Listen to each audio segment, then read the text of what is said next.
Alright, so today we're going to go over Rogue Dragon by Avram Davidson. It was published in 1965, I think originally in the pages of the magazine of fantasy and science fiction. It's the prequel to its eventual sequel that came out in 1966, the Kar-Chee Reign, which I have another video over. Alright, so I'm going to give you a little biography of Avram Davidson. Shouldn't be too different from the one for the Kar-Chee Reign. So Avram Davidson was born in New York City. He served in World War II in the Marines, I believe, as a combat medic.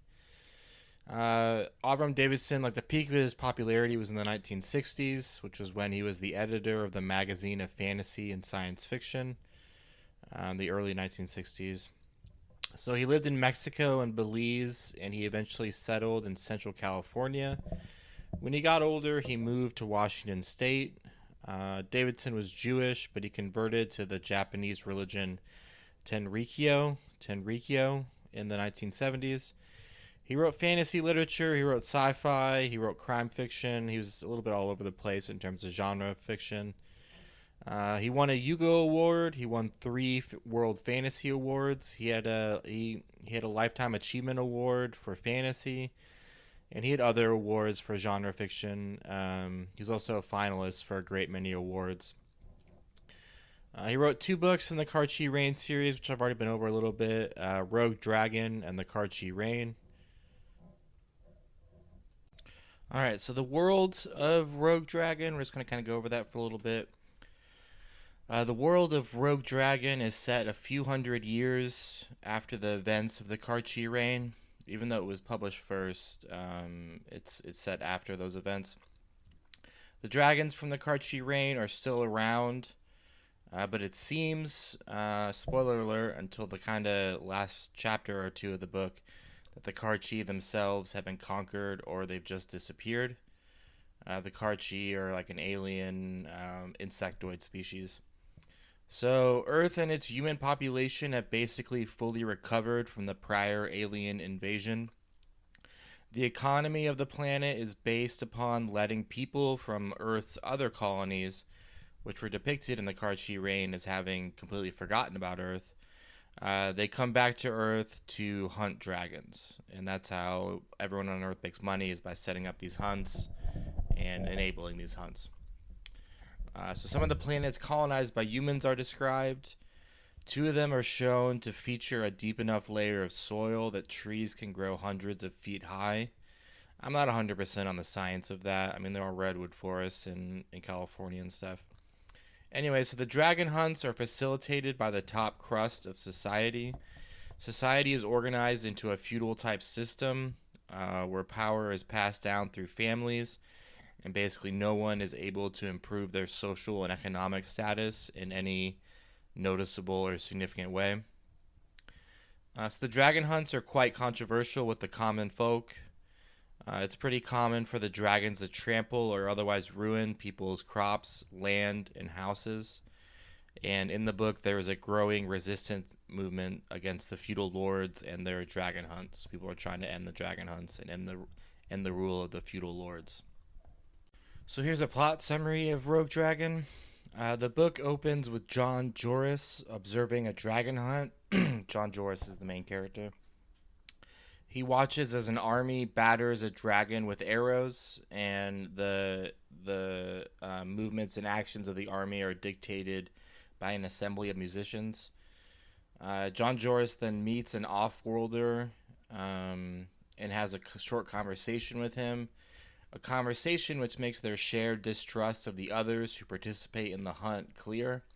So these 2 seem to not trust people on Earth and seem to only trust other people from Earth's colonies. John Joris is currently finds himself in a feudal society that arose after the events of Davidson's other book, The Kar-Chee Reign, which I've already been over a little bit. And at the end of the chapter, John Joris enters the home castle with his liege, Aelurix, and he meets and shares news with his liege's wife. Then in chapter 2, John Joris talks over the dragon hunting business with a native from Earth. Then we get some world building that more or less summarizes the events of the Kar-Chee Reign. Earth, which was once forgotten, is now mainly a game preserve where the main business is dragon hunting. At the end of the chapter, a group of people start a riot over the destruction caused for their land by dragon hunting, which is the first instance we get in this book that the dragon hunts may not be as popular as or as cool maybe as people initially thought. It's revealed at the beginning of chapter 3 that the riot was started to free a captive who had killed someone in the ruling class over damage done to their farm during a hunt, so it was a reprisal. The rulers of Earth argue about whether or not they did the right thing in executing the captive publicly, which caused a riot. So next, there's an impromptu hunt for a dragon. The hunt goes terribly as the dragon goes rogue and kills almost everyone in the hunt, with the exception of John Joris, who flees the scene and then gets captured by locals who are not in the ruling class. In chapter 4, John Joris awakens in a castle built by the Kar-Chee, but it's been repurposed by a band of outlaws. It's finally stated what was already implied, that John Joris is from another planet. He is allowed to roam about the outlaw base freely. They say that he couldn't escape even if he wanted to. Wandering around, he sees the outlaw's leader and follows the leader to where a dragon is being trained. The outlaw leader reveals that they breed and train dragons to overcome dragon hunts, which would then create rogue dragons, which are much more dangerous than the dragons that are typically hunted. They do this so that they can use the dragons to help wage their war on the ruling class, to help thin the numbers of the ruling class and help discourage dragon hunts. In chapter 5, the rebel base is attacked and John Joris escapes, and then he finds himself in the presence of all of the outlaw band's leader, a woman. She explains to him why so many people are against the ruling class, and she gives him food, water, and a horse. They kind of wander around, and then John Joris eventually escapes from the tribe as they make their way across the wilderness, and then he finds himself lost. He happens upon a group of 3 poets/thieves and is forced to come up with a song, which ends the chapter. In chapter 6, John Joris sits around the fire with the others as they argue about poetry, talking about different stuff like how they don't like free verse and what makes a good poem and all that stuff. He then has to defend himself against the charge of stalking Laura, the leader of the castle from chapter 3. It's his daughter. He doesn't seem very convincing to the others, but the discussion is dropped when one of them challenges him to a duel. Him and the challenger fight to the death with knives. John Joris wins, then convinces the rest that they will be rewarded if they return him to the arms of the ruling class. The others try to get him to eat his opponent's heart after he's killed him, and John Joris demurs and says he's unable to do so. Kind of a little Game of Thrones flourish there. And then in chapter 7, John Joris is captured and seemingly saved, but it turns out he's actually been taken prisoner by the ruling class, and he's been taken for a criminal. He's locked up with the rest of the band of poets. He keeps on insisting on seeing a higher-up about what he's gone through and his plight, but when he finally sees a higher-up, he is sentenced to death. At the end of the chapter, he's offered a chance to escape. And in chapter 8, John Joris makes his way through a dark and dank passageway, and then he finds refuge at a boarding house/whorehouse, like a brothel that you can also just kind of stay in. His refuge is pretty soon attacked by soldiers who attempt to drag him away, but the townspeople rise up and overpower the soldiers. This part is written pretty similarly to the riot in the beginning of the book. And next we see that John Joris is on a boat headed to the seat of Earth's government. This part is a bit unclear and a bit confusing. It's not super clear what's going on and who's on the boat and if it's even John Joris.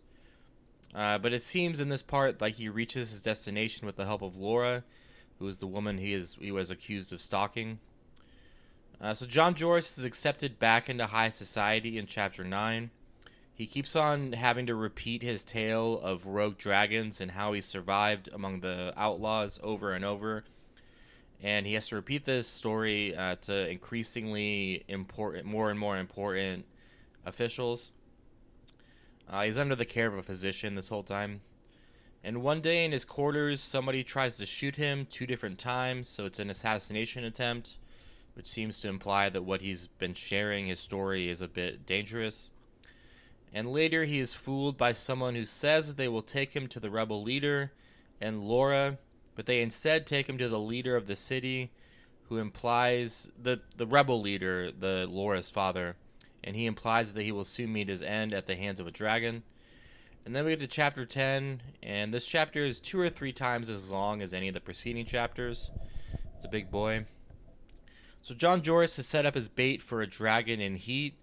He knows that if he flees, he will be shot, but he escapes anyway by setting up his clothes like a scarecrow and journeying into the nearby forest.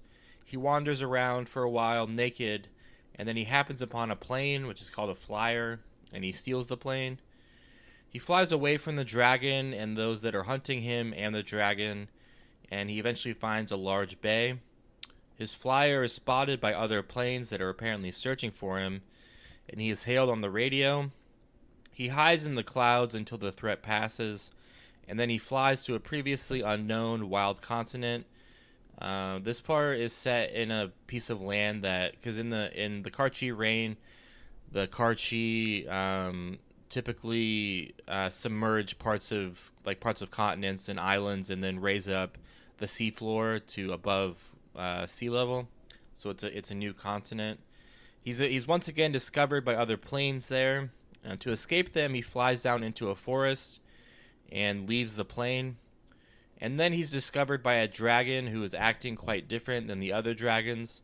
The dragons up until now have been kind of like dumb cows. Like they don't really have direction. They're just kind of bumbling idiots who don't have a master or seemingly have no purpose. But this dragon herds him toward a Kar-Chee castle, which is similar to the one he was in the beginning of the book.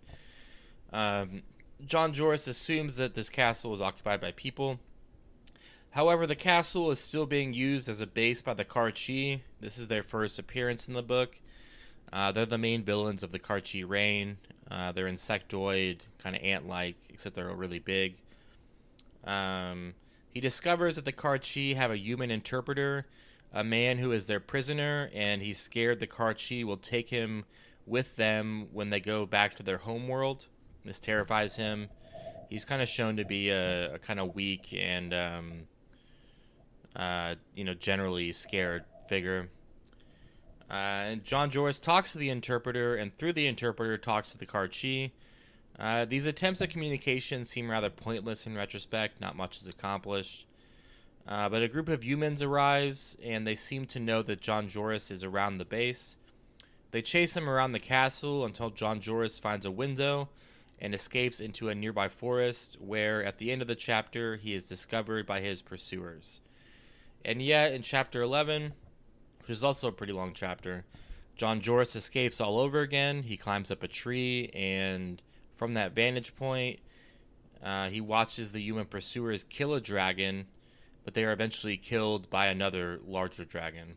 And that dragon brings him back to the Kar-Chee base, where he finds that the people that were pursuing him had a plane. He takes that plane to the interplanetary government center, where he discovers that the king of his homeworld is his father. This is kind of it's portrayed as a really big deal and like a big reveal. It has very little importance to the plot and doesn't really seem to add much. It does seem to, at the beginning of the book, John Joris is kind of shown to have an elevated social standing and to be rather important, but it's unclear if he's just ultra confident or if there's a reason that he is so confident. And that is kind of the reason, is that the king of his homeworld is his father. So John Joris brings a Kar-Chee with him so that they can try to communicate with the Kar-Chee.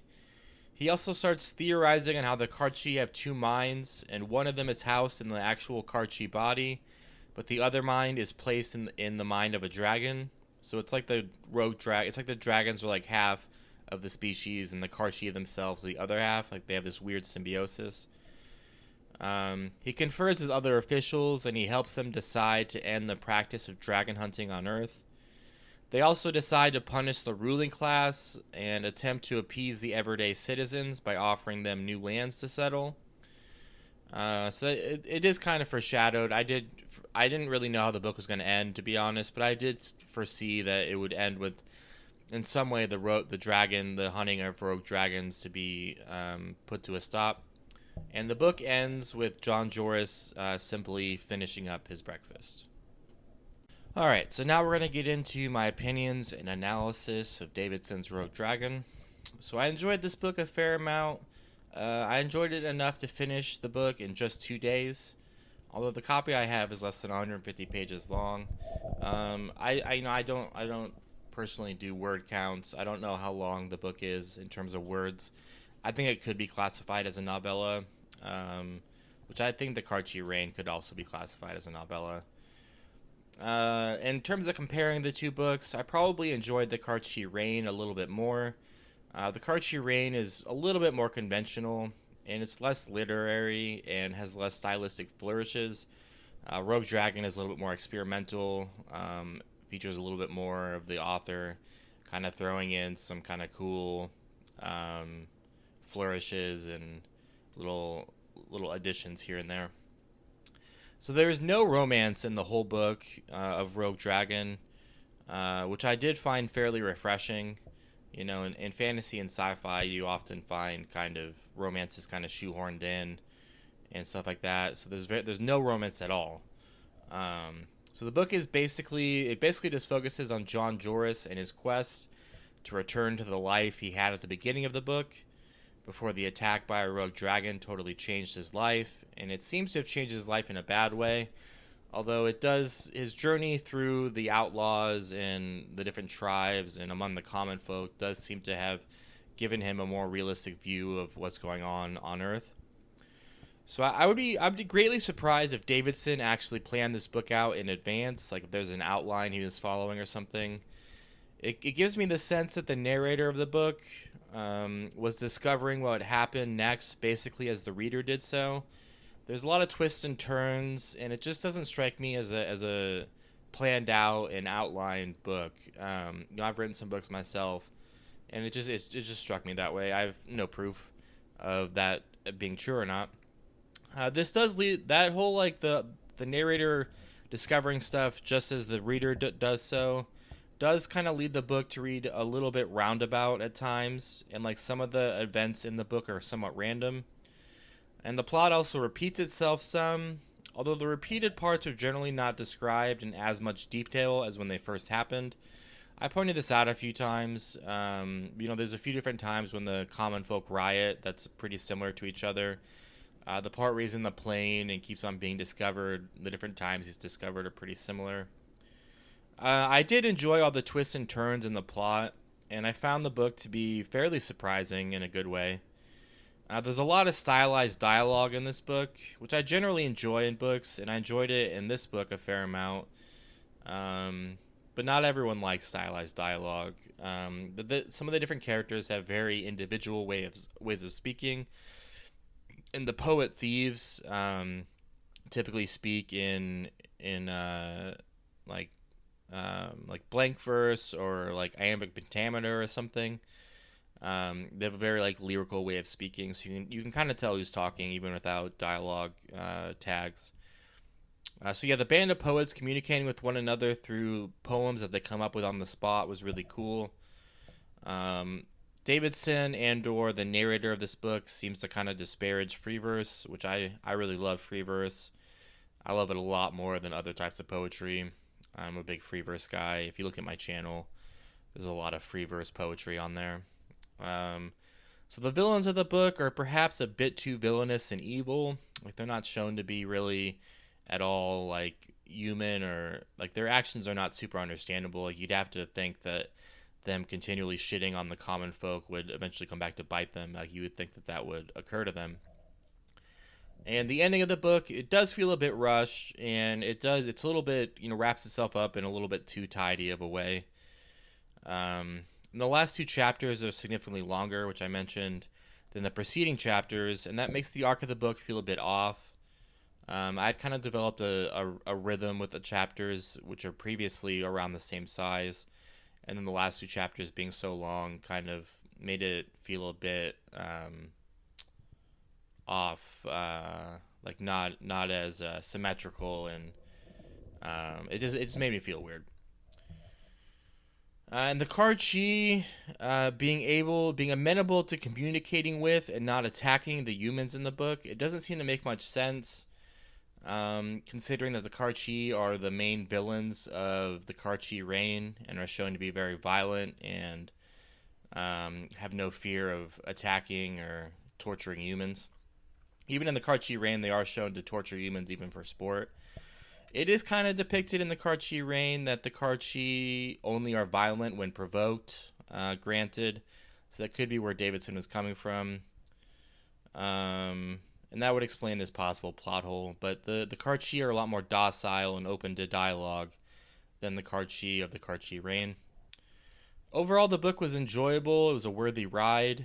I definitely don't feel like I wasted my time with the hours I spent reading it. I'm still pretty damn interested in exploring Avram Davidson's books more. I picked up some more books by him recently at some used bookstores that I went to. I think I enjoy his novels more than the one short story I've read by him. The one short story I read by him was just okay. I gave it like a B plus. But I need to explore both his short stories and his novels more. I'm looking forward to it. So this brings us to the grade for the book. I gave the book a B plus / an A minus, which is slightly lower than the A minus / A I gave the Kar-Chee Reign. I didn't feel like all of the experimentation and kind of little flourishes, I didn't feel like it all worked. It was a little bit more hit and miss, and I do feel like the book could have benefited a little bit from more foresight and planning, which I did kind of like, that, this feeling that the narrator is discovering stuff just as you are. But it did kind of, lead it to feel a little bit meandering and stuff. Whereas the Kar-Chee Reign is super tightly plotted and it's a more conventional adventure story, which I enjoyed. Alrighty, thanks.